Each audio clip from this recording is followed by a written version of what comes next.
Hey fellas, good morning. Jeez, got my bedmate right there. I don't know why she sleeps either between my legs. Let me open this up. Been up for a while. Got the smoker growing. I have 3 2-pound pieces of brisket cut up. Let me see if I can show you what we're working with. Got the out here. We're using. I'm using this. Oh wow, this is wow. Let me see if I can block the light.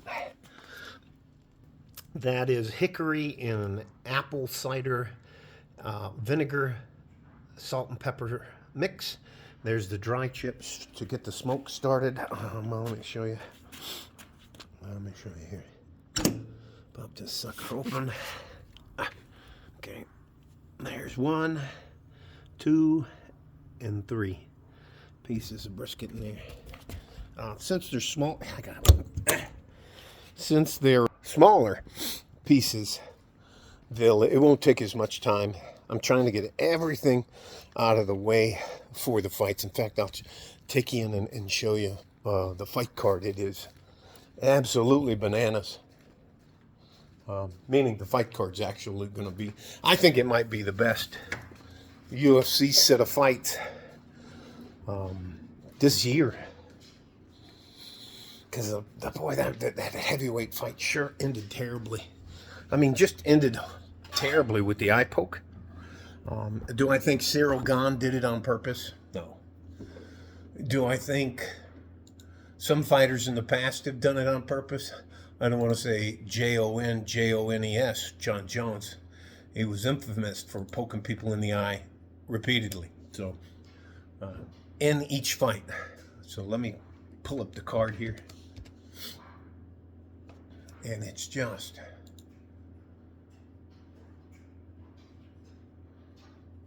Yes. I'm just... This is... So, tonight in the main event for the... And this is in Madison Square Garden, which is I got a face full of smoke, so if my eyes look a little poofy. Here. De La Maddalena versus Makhachev. If Makhachev wins, he was the heir apparent to Khabib Nurmagomedov. And if he wins, he will have, with this win, not only be a champ, which is rare, but he will surpass Anderson Silva in all-time wins. That's crazy. So, early prelims. Main card starts at 8. The actual prelims start at 6. And the early prelims start at 4 p.m. Mountain Standard Time. So, let me show you how the fight card goes. I'll try not to mess this up. Here we go. And all of these, just let you see them. There's the first fight of the night, Russia versus Brazil. Those are pretty close odds. This is not a close fight at all. This is supposed to be a beating from the Russian to the United States American, but who knows? That's a minus 1,050 to plus 675. That could be a train wreck. Here's another one. United States, Fatima Klein versus Angela Hill. That's number 12 versus an unranked lady she's a gatekeeper. And she's trying to kick her out of the way. So this is gonna be a good fight. No love lost here. These guys have scrapped a couple times in the past, and especially when they weren't pros. This is 2 journeymen going at it in the early prelims main fight. He has wicked nasty jiu-jitsu, and this guy, it doesn't look like a fighter by his body style, but he's a banger. Now, this guy I think is going to be somebody special. Malcolm Wellmaker. He's been in, I think, 11 fights, and he has 11 first-round knockouts. So he's the new thing on the block. Ethan Ewing is... He's 8-2, so neither one of these guys are a slouch, and that minus 155 to 130 is a lot closer than you might believe. And here we have number 8, Tracy Cortez, going in up against Erin Blanchfield. My nose is clogging back up. This fight, I don't know if you guys know who this is. This guy goes by the nickname RoboCop, but he's from Russia. This guy goes by the name by RoboCop, and they are both absolute bangers. So this, to me, is going to be probably one of the best fights of the night. Bo Nickel came off his first loss. He was supposed to be the next prodigy superstar in the UFC. Everybody booed him when he came out on the stage. He's fighting Rodolfo Vera. That's actually a pretty close fight. Very, very decorated wrestler. Good good jiu-jitsu practitioner. So they're both good on the ground. That'll just be a good fight. Let me just move on here. So this is the prelims. Panel Dariush. Been following his career forever. My nose, hang on, I'm going to have to pause. Okay, now that I adjusted that, I've been following Benil Dariush for a long time. He's one of the old heads, so this is a ranked fight. This is this gentleman from France, Benoit Saint-Denis.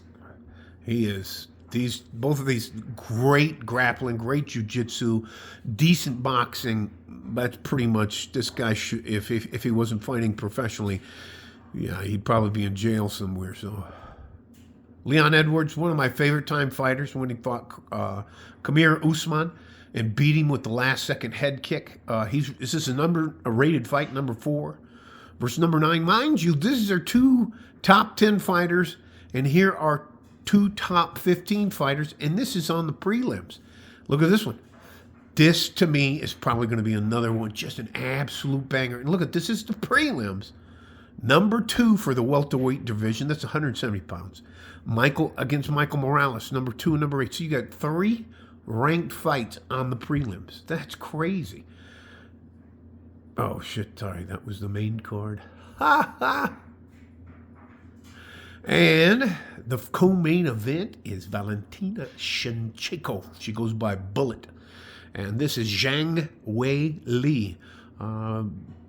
That's going to be a crazy fight at the flyweight part. And then you have a man who's trying to make history over here, Islam Makhachev, fighting Jack de la Maddalena from Australia. And if you see a picture of Jack, they call him JDM. So anyways, I'll be all geeked up for that. So I'm trying to get everything out of the way. So, and one of the funniest things for my wife is sometimes when I tell her I don't need your help, I can. And I'm not saying it to be mean. I mean, it's just like she wanted to make me breakfast. Let me pause this.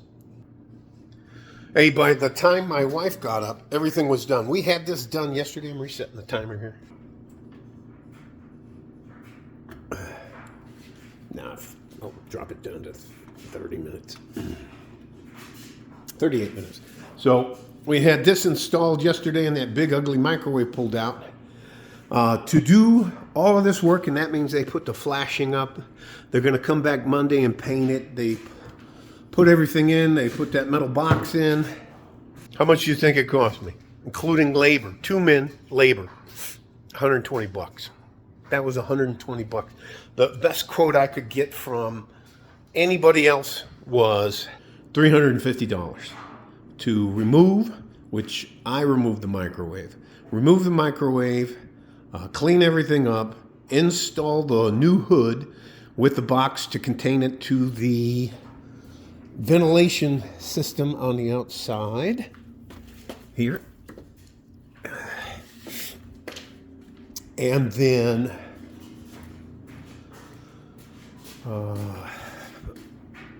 you can see up here in the corner, there's where the mesh they put up over this block here, and they put up a piece of plasterboard, and then they covered it over, and they were gonna to paint it. And the best quote I could get from my so-called friends was $350, and these guys did it happily. They only charged $100, but my Wife gave him a propina tip, $120, which I didn't have any problem with. So, and again, good work. These guys show up when they say they're going to show up. Never have to go looking for them. It's just so. My wife does not all the time enjoy it when I pay the workers, because I love trades guys. I don't care if you're a trucker. I don't care if you're a carpenter. I don't care if you're a general contractor and you're just working on your own. I always overpay the mechanics. I always give them a tip. Nothing in our country would actually work. Listen, if you can't have electricity, you can't live any place that doesn't have a moderate climate. I couldn't afford to live down here if I didn't have HVAC and heating in the winter and cooling in the summer. You couldn't physically take it. Well, I don't think I could take it. So how about when I do this? This is something that so many people take tradesmen for granted. And I know I'm getting off topic, but anyways.